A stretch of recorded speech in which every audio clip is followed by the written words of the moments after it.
мустаҳкам кардани пояҳои ахлоқии ҷавонон, ташаккули афкори эҷодиву созанда ва гиромидошти арзишҳои фарҳанги миллӣ инҳо масъалаҳое буданд, ки дар ҳамоишҳои ҷавонон бахшида ба 28-умин солгарди истиқлолияти давлатии ҷумҳурии Тоҷикистон дар ноҳияи восеъ мавриди баррасӣ қарор гирифтанд. чорабиниҳои мазкур бо ибтикори бахши кор бо ҷавонон ва варзиши ноҳияи восеъ доир гардида, иштирокчиёни он асосан ҷавонон ва наврасон буданд. дар ин ҳамоишҳо намояндагони кумитаи кор бо ҷавонон ва варзиши назди ҳукумати ҷумҳурии Тоҷикистон иштирок намуда, дар баромадашон онҳо зикр намуданд, ки татбиқи босамари сиёсати давлатии ҷавонон аз рӯзҳои нахустини соҳиби истиқлолӣ дар меҳвари фаъолияти ҳукумати Тоҷикистон қарор дорад.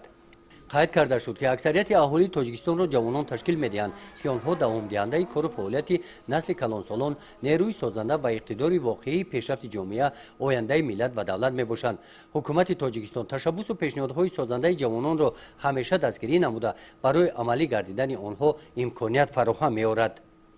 наврасони ҷавонони моро зарур аст, ки ҷавобан ба ин ғамхориҳо тамоми саъю талоши хешро ба донишандозӣ, интихоби касбу ҳунарҳои муосир, ободиву пешрафти сарзамини аҷдодӣ, ҳимояи ватан, рушди илму техника ва бунёдкорӣ равона созанд.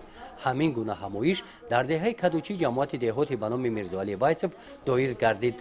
гузориши Хоҷа Назриф, Худойназар Зуҳуров аз ноҳияи восеъ барои барномаи иттилоотии Навид.